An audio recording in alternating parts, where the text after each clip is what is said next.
Vamos falar sobre os capítulos 45 a 47 de Gênesis.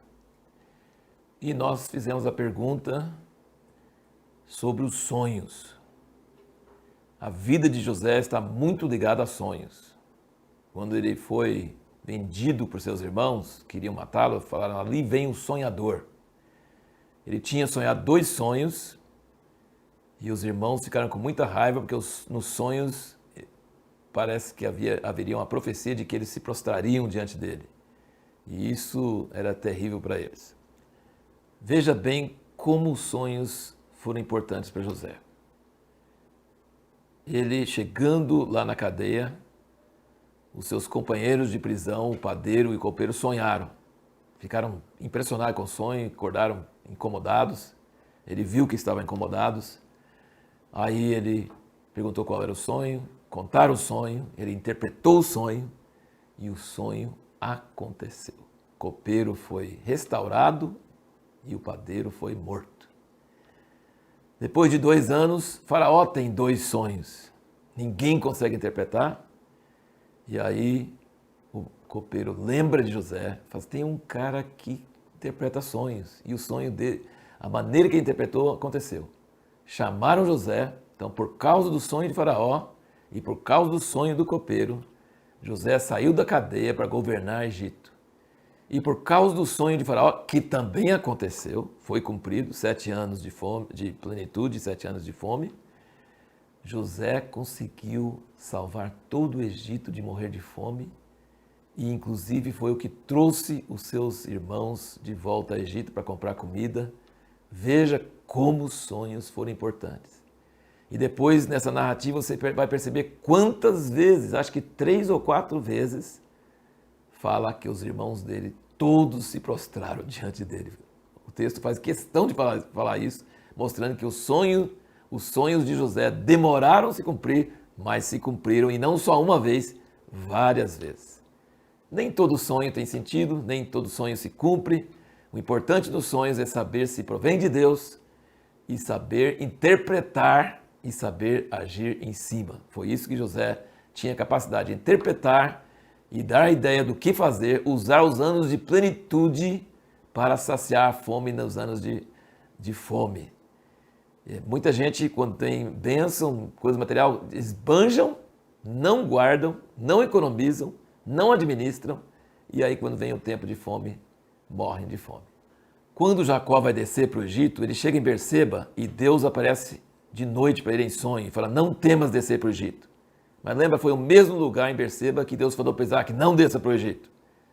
Mesmo lugar, Berseba, Deus fala com Isaac: não desça. E fala a Jacó e fala: não temas descer, pode descer, porque você vai descer e eu vou trazer vocês de volta. Outra coisa interessante notar, que essa foi a última vez que Deus aparece no livro de Gênesis para alguém. Ele aparece para Jacó em sonhos e fala: não tema descer para o Egito, vou te trazer ele lá. E depois em Êxodo, próxima vez quando Deus aparece, 400 anos depois, 430 anos depois, ele fala com Moisés e ele fala o mesmo assunto.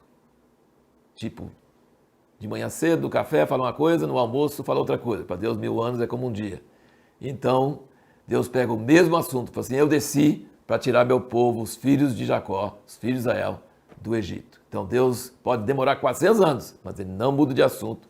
Ele segue na mesma direção. E como nós sempre falamos, não adianta copiar o que Deus falou com os outros e nem copiar o que Deus nos falou no passado. Não era para Isaac ir para o Egito, mas era para Jacó ir para o Egito. Precisamos ouvir a voz de Deus hoje, e não o que ele nos falou no passado e nem o que ele fala com outras pessoas.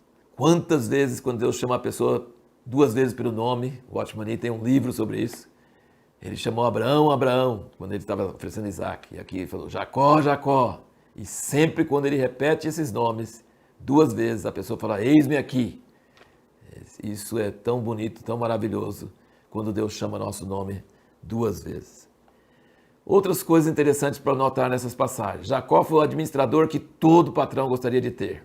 Ele buscava sempre a vantagem ou o lucro do seu senhor. Então ele conseguiu administrar toda a terra do Egito, comprou toda a terra do Egito, comprou todos os egípcios, se tornaram escravos de Faraó e ainda estavam gratos, porque não morreram de fome. As pessoas ainda ficaram felizes. É interessante notar que Deus tinha mudado o nome de Jacó para Israel, mas quando chama ele no sonho, ele chama Jacó, Jacó. Então, Jacó, depois daquele luto com o anjo, ele tem dois nomes, Israel e Jacó. Mas quando Deus vai falar com ele pessoalmente, ele ainda usa o nome Jacó. Deus não falou para Jacó, você não pode ser enterrado no Egito. Mas Jacó não queria. Mesmo morto, ele queria estar enterrado na terra da promessa, na terra das peregrinações. Ele queria dizer, mesmo depois de morto, eu vou herdar essa terra, eu confio na tua promessa, a terra que eu peregrinei e onde eu estou enterrado, é onde eu vou estar e essa terra vai ser da minha descendência. Eu declaro fé até na hora da minha morte. No próximo vídeo, nós vamos responder a seguinte pergunta. Quando a gente perdoa alguém, será que a gente está justificando essa pessoa? Será que nós temos que dizer que ela não fez nada errado? Será que nós temos que esquecer totalmente do que ela fez para nós? O que realmente significa perdoar alguém?